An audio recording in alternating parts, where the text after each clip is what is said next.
him, his approach is right, but when you look at it from a third person's point of view, he has really called for a blunder. But Antim, I think, is a journey between good or bad, good versus bad, and you don't know. Maybe what's good for you is not the same for me, and vice versa. So that's like a gist of Antim that's there. Okay, अगर आपके character की बात करें, मंदा की बात करें, जी। बताइए उसके बारे में, किस तरह के कैरेक्टर है? मंदा चाय वाली है और पूरे मार्केट यार्ड में वो एक अकेली लड़की है. And Manda is that kind of girl that you don't want to take panga with, because she is someone who is very kadak, and she will take stand for herself when required. और सुलझी हुई है, vulnerable है, but कहीं ना कहीं आपको उसके अंदर वो स्पार्क और वो फायर नज़र आता है. As we have Salman sir's and Ayush character in the forefront, but there is this girl जो खुद के लिए स्टैंड लेगी विदाउट थिंकिंग अबाउट इसके आगे कॉन्सिक्वेंसेस क्या होंगे. और मेरे लिए वो कहीं ना कहीं इंस्पायरिंग थी, बिकॉज उसकी भी एक आवाज़ है, वो भी उसकी भी एक, और हम उसे अलग अलग शेड्स में भी देखते हैं फिल्म में. You see her meeting for the first time when वो बोलती है कि पीने से पहले बोलना सीख. So there is confidence, there is spark, but then you know that there is something about her that attracts. But फिर आपने उसे गाने में देखा हुआ, when you see Rahul Yaz and Manda's romantic angle, when you see there is this chemistry that is established, when you see Rahul Yaz propose Manda, so there is variation in range to Manda's character. Okay, काफ़ी जिस तरीके से आपने बताया, काफ़ी shades इस character में, प्यार है, रोमांस है, एक स्पार्क है. क्या क्या तैयारी करनी पड़ी इस कैरेक्टर के लिए?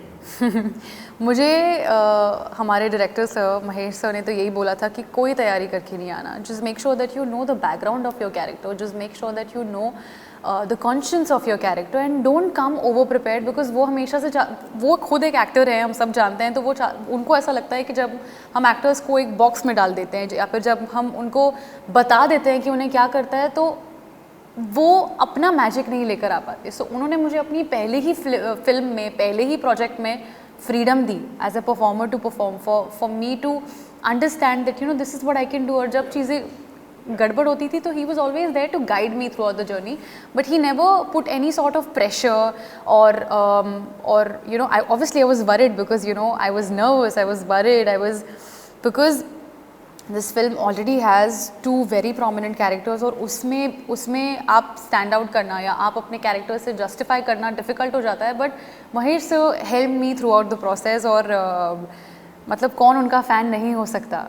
तो बिल्कुल उनका आसपास रहना ही मेरे लिए एक इंस्टीट्यूट की तरह था. He was nothing less than an institute for me, and बहुत कुछ सीखने को मिला उनसे. बट प्रेपरेशन तो यही थी कि be spontaneous, be into your character, but come to the set and we'll see what unfolds on the set. Okay, जिस तरीके से आपने बताया कि महेश जी ने बोला कि आप फ्रेश माइंड लेकर आना, एकदम फ्रेश. बिल्कुल. बट ये तो वही कहने की बात है, लेकिन पर्सनली कितना प्रेशर हो जाता है जब आपके सामने सलमान खान, महेश मांजरेकर, तो वो कितना प्रेशराइज हो जाते हैं वो सारी चीज़ें? बहुत ज़्यादा प्रेशराइजिंग था, because the fact that Salman sir and Mahesh sir believed in me, they both saw some sort of potential in me. तो कहीं ना कहीं आपको खरे उतरना पड़ता है. आपको खुद को प्रूव करने से ज़्यादा आपको उन दोनों को प्रूव करना होता है, क्योंकि उन्होंने आपको वो भरोसा देखा है, उन्होंने वो पोटेंशियल देखा है, वो फेथ रखा है. और मुझे लगता है कि करियर की शुरुआत में ही जब आप पर 2 महारथी जब भरोसा करे, तो वो बहुत बड़ी बात हो जाती है. Yes, and there was a responsibility, there was also more than pressure, I would call it a responsibility that I had to fulfill, that I had to come over. So I think I have given my best. I have tried to be as honest as I can. But कहीं ना कहीं जो मेरा TV का experience था, जो काम किया है, इतने जो कैरेक्टर्स पोर्ट्रे किए हैं, sometimes I feel all those experiences have helped me to be confident in front of the camera. So I think मैं इस फिल्म की जर्नी को, मैं टीवी को ओ करना चाहूँगी कि मुझे ये फिल्म मिली है, and it's because of everything that I have done before अंतिम. ये फिल्म की अगर बात करें तो किस तरीके से फिल्म आप तक पहुंची? मुझे ऑडिशन के लिए बुलाया गया. Mahesh sir took my audition by himself, and within the first scene itself he had some sort of conviction that he saw Manda in me, and I was, I was absolutely taken aback with his conviction and with his belief that, are you sure this has, I mean, has this really happened? So that's how it happened, and I think I was a year ago, I was noticed on the sets of Big Boss when I met Salman sir to promote my television show. So I think I was destined to do this. I think कहीं ना कहीं लिखा था कि and also I was the last person to get cast on the film. So I think I had no time to even digest, admit and prepare that this is finally happened. But I think I've given my level best to the character, and I hope I've done justice to the faith. What was your first reaction जब आपको इस film के लिए बुलाया गया and आपको बताया गया कि ये ऑडिशन जो है महेश जी ने बताया कि ये अंतिम के लिए है and हम आपको इसे रोल के लिए करने वाले हैं. So what was your first reaction जो पहले दिमाग में आया? I was absolutely apprehensive. सबसे पहले तो मैंने महेश सर को देखा. अब आपके सामने एक इंस्टीट्यूट खड़ा है, आपको उन्हें देखकर उनकी पूरी फिल्मोग्राफी आपके दिमाग में आ जाती है. वास्तव हो, नट सम्राट हो, अस्तित्व हो, अभी पांगरून उनकी जो फिल्म आई है, एंड यू आर लाइक, उनको मैंने देखा और मुझे ऐसा लगा कि मैं अपने डायलॉग्स भूल जाऊंगी, but my first take itself was, it just flowed अपने आप.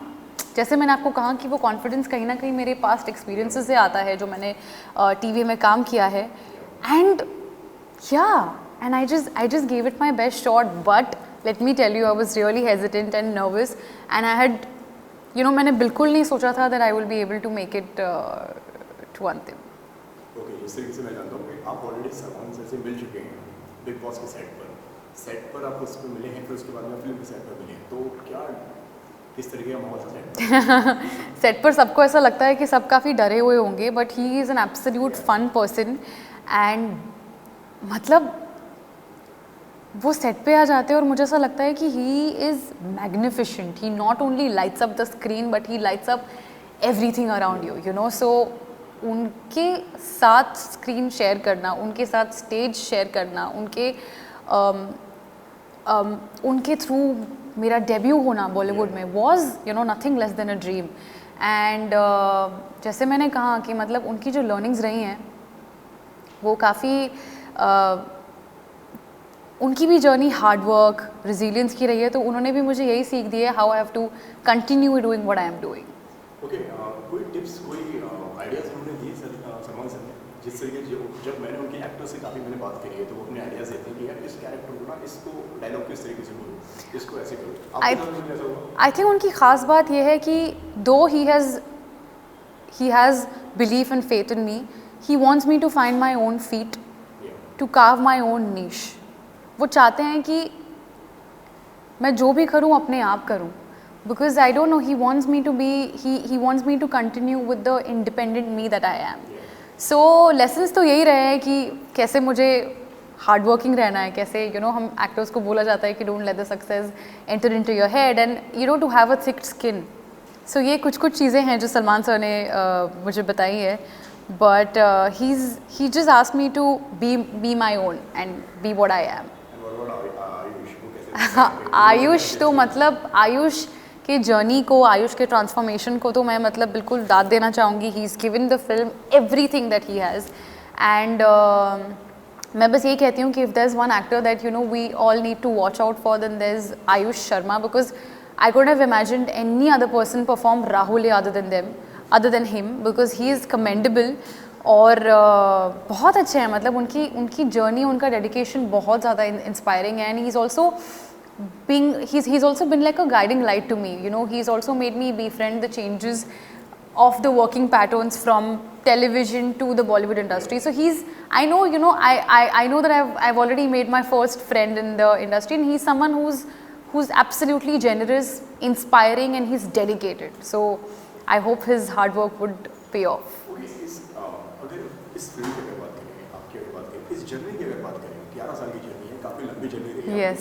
किस तरीके से देखते हैं इस पूरी जर्नी को? कितनी टफ, कितनी आसान, कितनी मुश्किल है ये जर्नी आपकी? आई थिंक एक ऐसी जर्नी है जो शायद ही मैं वर्ड्स में डिस्क्राइब कर पाऊँगी. जैसे कि आपने ही कहा कि कितनी टफ, कितनी आसान, हर तरीके के मोड़ आते हैं, हर तरीके के मोड़ आते हैं, not just in the professional life, but आपकी पूरी life is all about ups and downs and peaks and valleys. So I think मैं इस जर्नी को इंस्पायरिंग, और आई थिंक मैं सिर्फ ये कहना चाहूँगी कि if one is dedicated and hardworking and आप give up करते हो, but it's what you do after falling down. It's important to get up. It's important to keep all your negative thoughts aside and get going.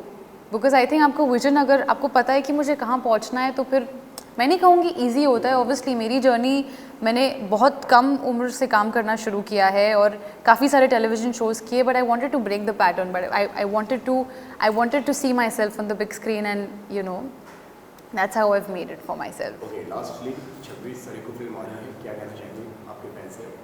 Please जाकर देखिए. अंतिम is coming out in the theatres. Please watch it in your nearest cinema halls. It's coming out on the 26th November. Antim, go watch it and yeah, love it. Thank you so much महिमा, आपसे बात करने के लिए. Thank you, thank you, thank you, thank you. And thank you so much for the lovely. Thank you so much.